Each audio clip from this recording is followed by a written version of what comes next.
My daughter slapped me immediately she saw me at her wedding. She said, "Why did you show up here?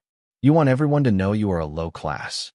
I was speechless for a while and replied, "Stay here when you close. You no longer have a space in my house." When she returned home from the party, what happened was rather unexpected. I will tell you everything. Stay with me. First, let me quickly thank you for your continuous support. This means a lot to us. If you enjoy the stories we share, kindly subscribe to this channel.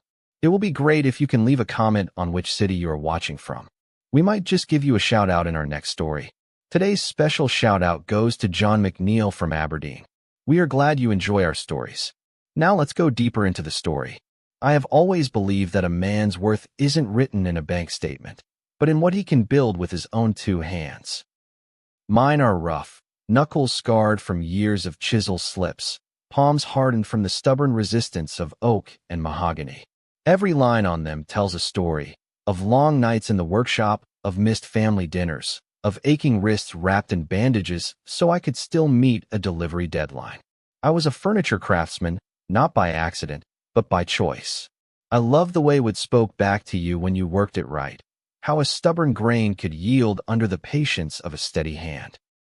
My daughter grew up surrounded by the scent of varnish and sawdust. I thought she'd always carry that with her. When she was a little girl, she would sit on the workbench swinging her legs, asking me endless questions about why some woods were darker than others, or why I would tap my knuckles against a board before using it. I'd tell her, "The wood has a voice. You just have to listen." Back then, she thought it was magic. She'd watch me carve the edges of a table and say she wanted one just like it when she got her own home. Those moments used to make the aches in my back worth it. I wasn't just building furniture. I was building her world. Every piece I made helped pay for her uniforms, school trips, and later, her college tuition. I never complained when the orders were heavy or the deadlines were tight. For her, I'd work until my eyes burned. But over the years, things shifted in ways I didn't want to see at first. As she grew older, her visits to the workshop became fewer. She no longer wanted to bring her friends to the house, claiming it smelled too much like wood. She'd roll her eyes when I'd show her a new piece I was proud of. Once, she told me that her boss's father was a lawyer and how different their family seemed. I knew what she meant. How different they were from a man who wore the same pair of work boots for 10 years because they were still good. I brushed it off, telling myself it was just youth, just a phase. But each comment planted a small seed of distance between us, and I couldn't ignore that she was watering it. When she got engaged, I was happy for her. I didn't care that her fiancé came from a family with polished shoes and soft hands, the kind that never touched a tool unless it was ornamental. I offered to make their wedding table as a gift, something they could keep forever, carved with their initials and wedding date. She hesitated before saying, "That's nice, Dad, but we've already rented tables." The words were polite, but the subtext was clear. My work wasn't good enough for the image she wanted. It stung, but I swallowed it. I told myself I'd still be there on her big day, even if my craft wasn't. I remember the morning of the wedding clearly. I spent extra time polishing the suit I had tailored years ago from savings I set aside after a big commission. It wasn't expensive by most people's standards, but it was made with care, and it fit me perfectly. I shined my shoes, trimmed my beard, and packed the small wooden jewelry box I had carved just for her. The lid had delicate inlays of rosewood and mother of pearl, forming a blooming rose, her favorite flower as a child. I imagined her face when she opened it, maybe a flicker of nostalgia softening the years of distance. I left the workshop with hope in my chest, thinking the day might be the start of something mended. The venue was unlike anything I'd ever stepped into. Glass chandeliers glittering like frozen rain, silver cutlery lined up in perfect symmetry, and floral arrangements that probably cost more than my month's rent. People moved in sleek, expensive fabrics, their voices low and measured.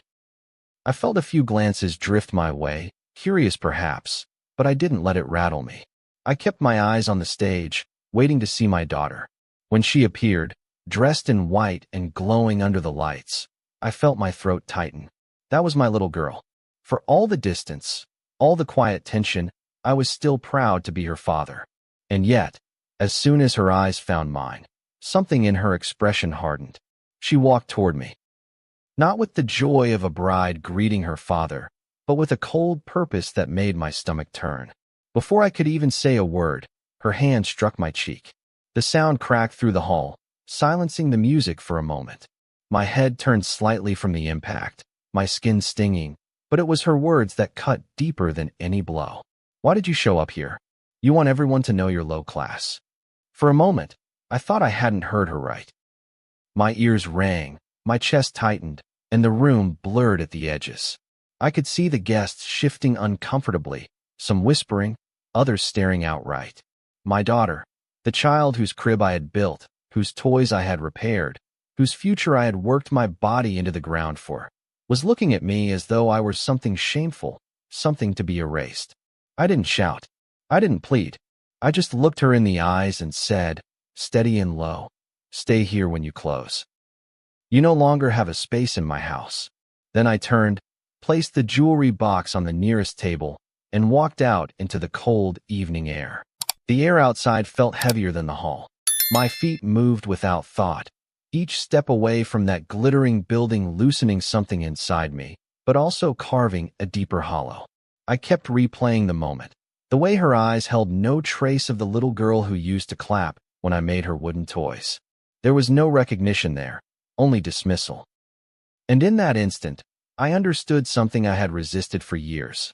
Love without respect is just pity in disguise, and I had no room left for pity. That night would not pass like all the others, where I swallowed my hurt and pretended it was nothing. No, that night, I would make a decision. I have been in situations where my dignity was tested. Clients who wanted to haggle down the price of a handcrafted table, relatives who thought being a craftsman was just a stepping stone until I found real work, neighbors who smiled politely but never asked what I did for a living. I had learned to let those things roll off my back. But nothing in my years of living prepared me for the way my daughter's hand met my face in that moment. The slap was not just an act of impulse. It was a public declaration that I was not welcome in the life she had built for herself. The sting on my cheek faded quickly, but the burn in my chest settled deep, as if she had carved her shame into my very bones. The guests around us didn't know what to do. Some shifted uncomfortably, their eyes darting between us like they had stumbled into a scene they shouldn't witness. A man in a navy suit coughed into his fist. A woman clutched her champagne glass a little tighter. I felt all those eyes on me, weighing me, silently agreeing, or at least silently not objecting. But what hurt more was the certainty that my daughter knew exactly what she was doing. This wasn't a misunderstanding, a nervous outburst, or the heat of wedding day chaos. This was deliberate, a calculated removal of me from the picture she wanted painted that day. And yet, in that crowd of strangers, I stood perfectly still, refusing to give them a spectacle beyond what they'd already been handed. Her words still echoed in my ears. You want everyone to know you're low class. It was not the first time I'd been made to feel like my craft was less than respectable, but coming from her, it sliced differently. I had built her life from the ground up, literally. The desk she used for her homework was one I made with what I couldn't afford at the time, but I bought it anyway because I wanted her to have something beautiful. The bed she slept in through her teenage years, the dining table where we shared meals, even the kitchen cabinets she leaned against while telling me about her first school dance. Those weren't store-bought. They were mine, born from long hours and a stubborn pride in giving my family the best I could make. And now, on her most important day, she wanted those years erased with a single insult. I remember placing the jewelry box on the table near us. My hands were steady, though my heart was not. That box had taken me weeks to complete. Rosewood panels, mother-of-pearl inlays, and tiny brass hinges I'd polished until they caught the light just right. It was the kind of piece you made once in a decade, the kind you imagined being passed down through generations. In my mind, I had seen her opening it, tracing her fingers over the design, maybe even remembering the girl who once sat in my workshop asking why wood was warm to the touch. Instead, I left it behind like an abandoned promise, a symbol of something she didn't value anymore. As I walked away, the murmur of voices rose behind me, but I didn't turn back. Each step felt like a chisel striking through years of memories. My boots echoed against the polished floor, a dull reminder that I didn't belong in that place, not because of who I was, but because of who she had decided she needed to be without me. Outside, the night air was sharp and unkind, as though it, too, had judged me and found me wanting. I breathed deeply, my jaw tight, and let the cold bite into me.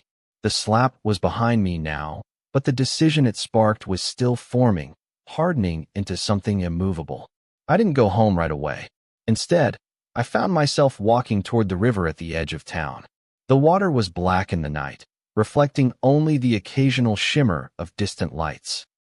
I leaned on the railing, hands gripping the cold metal, and thought about the first time I had held her as a newborn.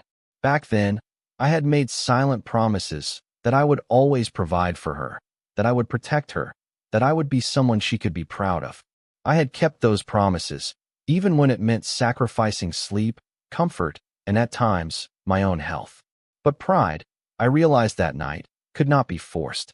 If she didn't see it in me now, after all these years, she never would. When I finally made my way home, the house felt different.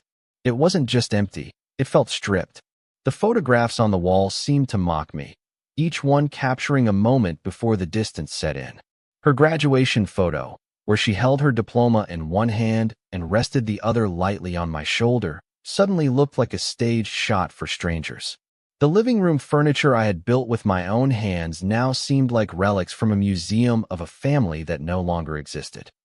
And as I stood there, looking at it all, I knew I couldn't let this be another wound I buried under layers of tolerance. Tonight, there would be a reckoning. I went into her room. The scent of her perfume still lingered faintly in the air, mixing with the subtle smell of cedar from the wardrobe I had built for her 16th birthday. One by one, I began pulling her clothes from the hangers, folding them carefully, and placing them into suitcases. Every item told a story.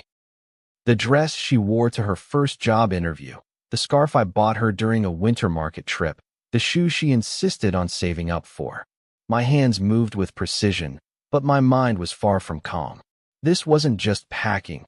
It was an extraction, a removal of her presence from the space she had long taken for granted. By the time I zipped the last suitcase, the decision in my heart was solid as oak. By the time I had finished packing her things, the night outside had deepened into a heavy silence, the kind that makes you notice the smallest creaks in the floorboards.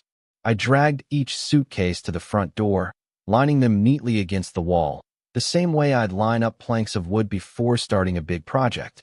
There was no anger in my movements, only a cold precision. I thought of the time she had stormed through this very doorway without so much as a hello, dropping her handbag on the table I had built and retreating to her room. She had treated the house as a pit stop, a place to store her belongings between her real life elsewhere. Tonight, that pattern would end. She would come home to find the same door, the same walls, but they would no longer open for her. Outside, the air smelled faintly of rain, the kind that threatened but hadn't yet arrived. I stepped onto the porch and placed the suitcases in a careful row under the eaves, making sure they'd stay dry if the clouds broke. Every item inside them represented a piece of my labor, money earned through hours of sanding, carving, and finishing until my eyes blurred. I thought about the irony of it. All her possessions, the symbols of her independence, existed because I had refused to let my hands rest over the years. Yet somehow, in her mind, those same hands were a mark of shame. As I arranged the last bag, I realized I wasn't just setting out her things. I was setting out a boundary, one she couldn't cross without understanding the cost of what she had done. I didn't sit down. I couldn't. My body was tense, my chest still tight from the scene at the wedding. Instead, I stood by the window, the porch light casting a soft glow over the row of suitcases. The minutes dragged, each one punctuated by the distant sound of traffic or the occasional bark of a neighbor's dog. My thoughts ran like a saw blade, fast, sharp, and unable to stop. I remembered the first time she had asked me for something expensive, a leather handbag she said all her friends were carrying. I had taken on an extra commission to buy it for her, even though I thought it was frivolous. I told myself it would make her happy, but happiness had turned into expectation, and expectation into entitlement. It was close to midnight when the sound of a car pulling up broke the stillness. Headlights swept across the front of the house, catching the glint of the brass zippers on her suitcases. I heard laughter as the car door opened, the kind of laughter that comes from too much champagne and too little reflection. Then her heels clicked against the pavement, slow and uneven. When she saw the bags lined up, she stopped short.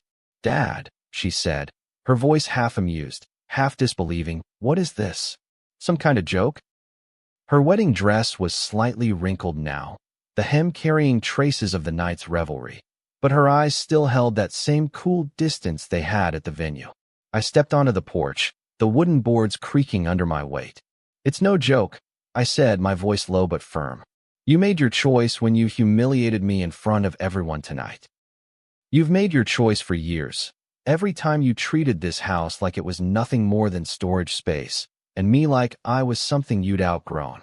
She laughed again, but it was thinner this time, brittle at the edges. "You're overreacting," she said, glancing toward the car where her new husband sat watching. "It was just—" I cut her off before she could finish. "It was just the last straw." Her face tightened, the smirk slipping into something colder. "Fine," she said. "If you want me gone, I'll go." But there was no movement toward the bags, no reaching for the handles. Instead, she crossed her arms, waiting for me to back down the way I always had. I didn't. "Take your things," I said, nodding toward the suitcases. "You won't be sleeping here tonight, or any other night until you learn that respect isn't optional." Behind her, the car's engine idled, the low hum filling the silence between us. She looked at me for a long moment, then turned sharply, walking back toward the car without a word. As the car pulled away, the tail lights casting a red glow over the pavement, I felt a strange mix of relief and grief settle in my chest.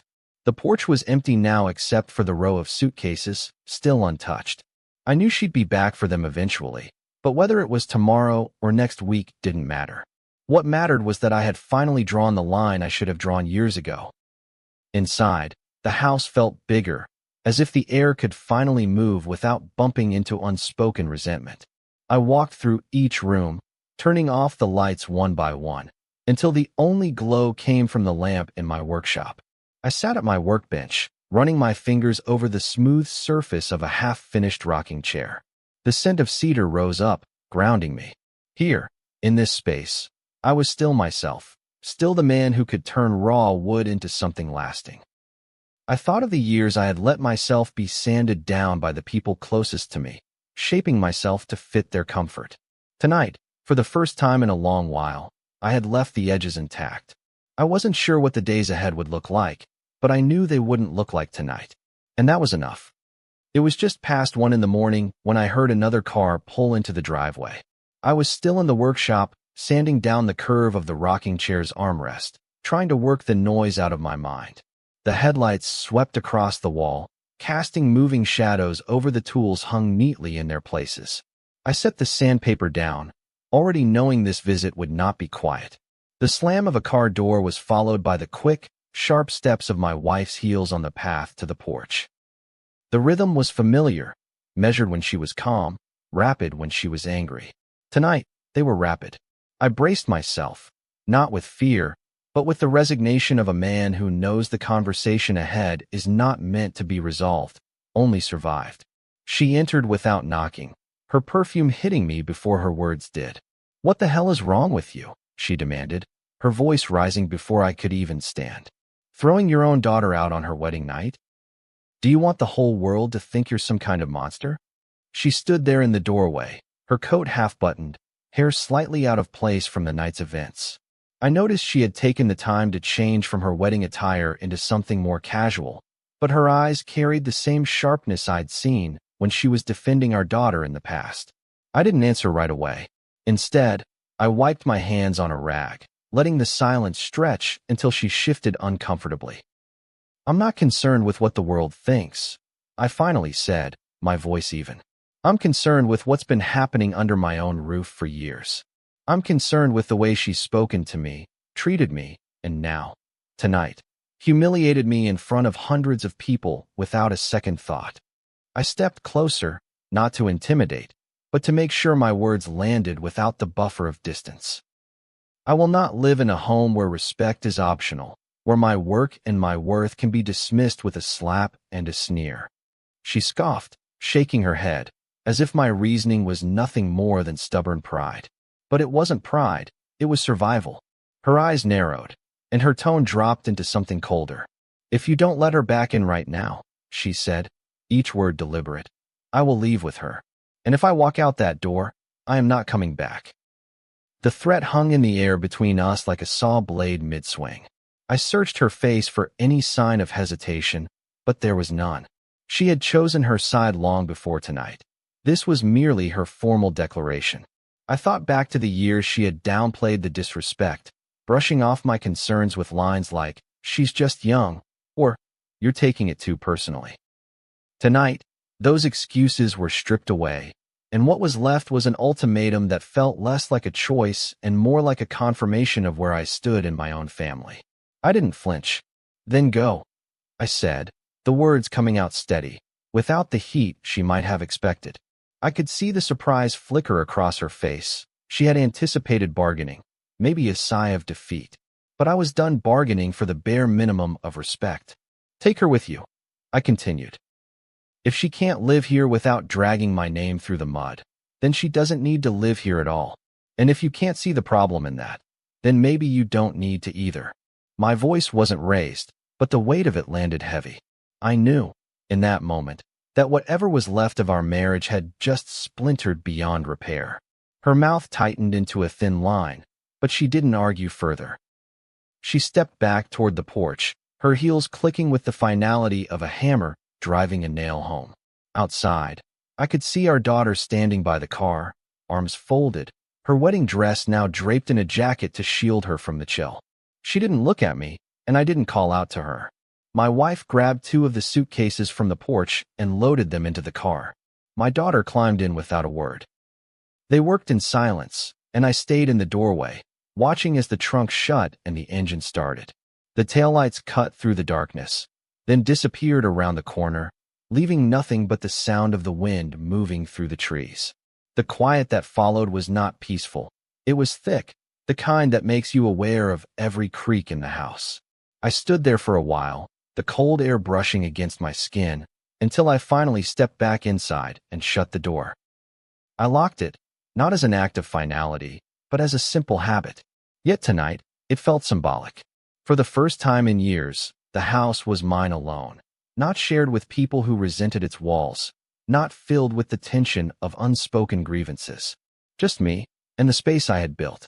I made my way back to the workshop, lit a small lamp, and sat down at my bench. The rocking chair sat before me, its frame half completed, the grain of the cedar glowing under the lamplight. I picked up the sandpaper and began smoothing the curve of the armrest again, letting the steady rhythm of the work quiet my thoughts. The chair didn't judge me. It didn't demand I prove my worth or apologize for my existence. It only asked for patience, for care, for the kind of focus that left no room for regret. And as the shavings fell to the floor, I realized I wasn't mourning the loss of my wife or daughter, not tonight. I was mourning the years I had spent pretending their approval was the same as love. The morning after they left, the house felt like a different place entirely. The absence wasn't just in the empty chairs or the quiet hallways. It was in the air itself, as though the tension that had clung to every corner had been scraped away overnight. I brewed a pot of coffee, the bitter aroma filling the kitchen, and sat at the table I had built 20 years ago. The steam rose slowly, curling in the soft morning light, but even in the calm, I knew the silence wouldn't last. Word travels fast in families, faster still when there's scandal to feed on. And what happened last night was nothing short of a feast for gossip. By mid-morning, the first call came.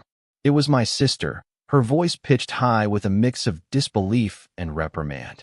I just heard from your wife, she began without greeting. You threw her out on her wedding night?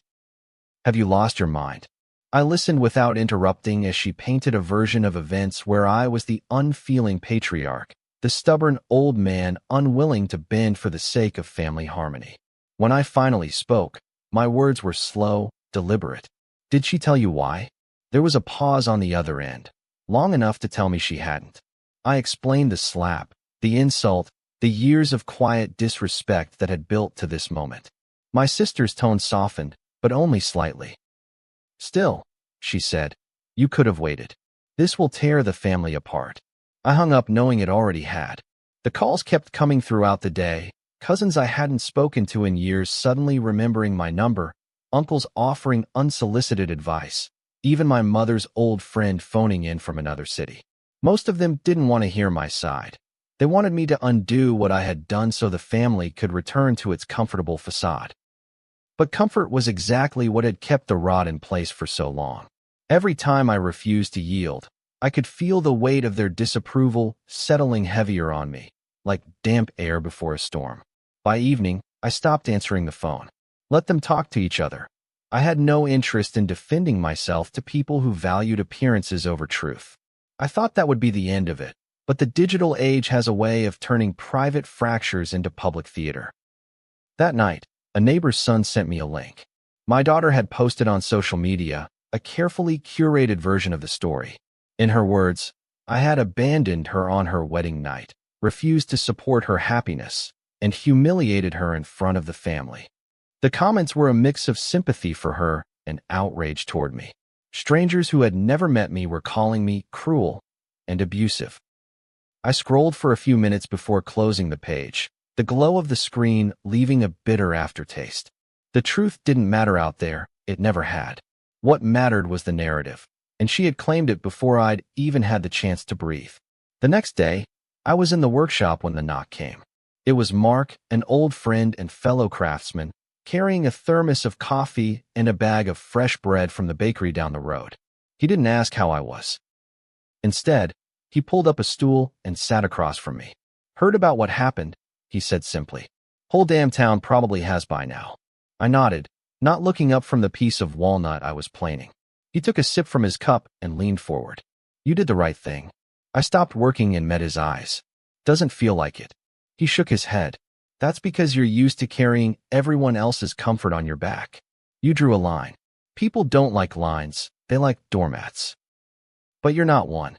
His words settled in me like a steadying weight, grounding me in a way the calls and accusations never could. That evening, I walked through the house, taking stock of what was left. Her room was still empty, the suitcases gone. She must have returned for them while I was out in the workshop. The space felt stripped, not just of her belongings, but of the illusion that this was still her home. In a strange way, I felt lighter. The walls seemed taller, the air cleaner, as though the house itself had been holding its breath all these years and was finally allowed to exhale. I didn't know what the weeks ahead would hold. More gossip, more cold shoulders at family gatherings. But I knew I could face them. I had already faced the hardest part. Later that night, I sat back at my workbench, the lamp casting a warm circle of light over the cedar rocking chair. The grain was coming alive under my hands, each pass of the sandpaper bringing out more depth and warmth. I thought about how wood can be unforgiving, one wrong cut, and the mistake is permanent. But with patience and care, even the toughest grain can be shaped into something beautiful. People, I realized, aren't so different. The only trouble is, unlike wood, you can't make them see their own beauty if they've decided not to. And you certainly can't let them tear apart the hands that built them. The days that followed were quiet in a way I hadn't experienced in years. It wasn't the heavy, uncomfortable quiet of a household where resentment lingers in the corners, waiting to be stirred. This was a stillness that allowed me to breathe deeply, to hear the creak of the floorboards without associating it with someone pacing in irritation, to sip my coffee without bracing for the slam of a door. I moved through my mornings slowly, almost cautiously, as though testing whether this peace was real or just the calm before another storm. Each hour that passed without confrontation confirmed what I already suspected. I had done what needed to be done, no matter how much it unsettled others. I found myself spending more time in the workshop, letting the rhythm of my work fill the space that might have otherwise been taken up by doubt. The rocking chair, now nearly finished, stood in the center of the room like a testament to patience and purpose. Its curves were smooth under my hands, the cedar polished to a soft glow that caught the afternoon light. Every time I ran my fingers over the wood, I thought about how it began, rough, uneven, stubborn, and how, with steady effort, it had been shaped into something enduring. I suppose that was the difference between my craft and my family life. In the workshop, what you put in is what you get out. There's no false gratitude, no pretense, just the work and the result. It was on the third evening after the fallout that I decided to write the letter. Not an apology, there was nothing to apologize for, but a final word from my side before the silence became permanent. I sat at the kitchen table, pen in hand, staring at the blank page for several minutes before the words came. I told her that my door would always be open, but only if she entered it with respect. I reminded her of the years we had shared, the sacrifices made without complaint, and the love that had been constant even when appreciation had not. I didn't dress it up with sentimentality or soften it with conditions. The letter was short, direct, and free of the kind of emotional bait that invites more hurt. When I was done, I folded the paper neatly and slipped it into an envelope, addressing it in the same careful handwriting I had used to label her school books when she was a child. I didn't mail it. Instead, I left it on the porch, knowing she'd find it the next time she decided to drive by out of curiosity or obligation. It wasn't an invitation so much as a marker, a sign that I was not shutting the door on her forever, but that I would no longer open it for someone who saw me as less than. That distinction mattered to me. In life, you can forgive without allowing yourself to be diminished again, and I intended to live by that truth from now on. Family gatherings became noticeably smaller in the weeks that followed. Invitations stopped arriving, or perhaps they were never sent at all. Relatives who once dropped by for coffee now kept their distance, unsure whether siding with me would make them targets of my daughter's anger. I didn't mind the thinning crowd. I've never needed an audience to feel whole. I only needed a sense of dignity in my own home. The gossip eventually dulled, as it always does when something newer and more scandalous takes its place. But I knew that for some, the story would remain fixed in their minds. Me as the cold father who turned his daughter away on her wedding night. If that was the cost of setting a boundary, I was willing to pay it. One Saturday afternoon, I took the rocking chair out onto the porch. The sunlight brought out the reddish undertones in the cedar, the grain patterns swirling like a map of every decision I had made in its creation. I sat in it for the first time, the wood creaking softly as it adjusted to my weight. There was something profoundly satisfying about the way it fit me. Not too tight, not too loose, just right. I rocked slowly, watching the street in front of the house, and thought about how this chair would outlast me. Maybe it would sit on this porch for decades, weathering storms and summers alike. Maybe someday, someone would appreciate the work that had gone into it. And if not, at least I knew. That night, as I locked the front door, I paused for a moment with my hand on the key. I thought about how many times I had left it unlocked in the past, waiting for her to come home, hoping that one night we'd sit down and talk without it turning into another quiet dismissal.